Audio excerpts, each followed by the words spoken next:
spirit of devil. Spirit of the devil.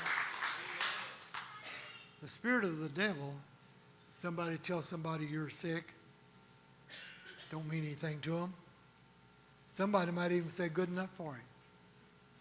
But when somebody has got the Spirit of God and somebody tells them what a shape you're in, immediately it triggers a prayer.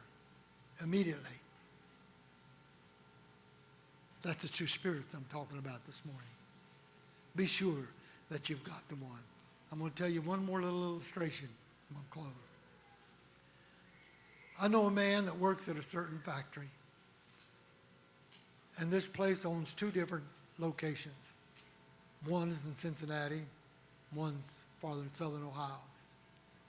Up till this year, the floating days that they obtained through the year, and you know how that works if you work, they could save them all till Christmas, and then they could take the whole week off at Christmas time. Well, that wasn't the rule in the other factory. For some reason, they couldn't stop production, but they heard about what was going on. They asked for it, and it couldn't be done. So they complained so long and so loud and so much about that factory getting to do something they couldn't do, that finally they gave in, and now this other factory this year, they can't do that. All just to keep that group satisfied. See, that group didn't gain one thing, but they had the spirit of evil, the spirit of jealousy. They should have been glad and said, we can't do it, but I thank God that they get to. It's kind of close, isn't it? That's right. We didn't, but thank God they got to. I think when people run an election in the winter, I think it should say, you didn't get it. But if you had, I would have been glad for you. But you won't find that in politics. But in the real world of a spiritual world, that's exactly what you should find. And if you don't find that attitude, you're not in a real spiritual world. Somebody, as you get a song, I've seen people get weak and discouraged, and the old word they used to call it backsliding.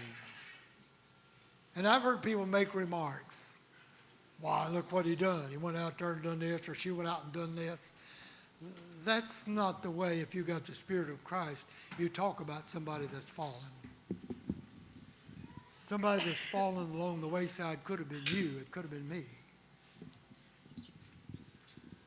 But the Spirit of Christ is, let's pray for them, that they don't go too far. Throw out a lifeline. They're drifting far from the shore. Let's do everything we can to bring them back in to safety. Somebody made a mistake. Well, I think we'll take them for the board. I think we'll just straighten them out. I think you ought to have a prayer meeting and keep your mouth shut. Only to talk to the Lord, to bring that person back to where they belong and love them. And then not throw it up to them every Sunday from the pulpit of what they done. But tell them how glad you are that they didn't go too far. Even though what you did was wrong, but we're glad to have you back in the Spirit of God. Amen. That's the two spirits. Two spirits of love and grace. That's the spirit I want to walk in. As we stand and sing today, if you have a need, you want to be saved, you want to be healed, you want clothes anointed, or maybe you're just down and out and want to be lifted up, this will be a good place to do it.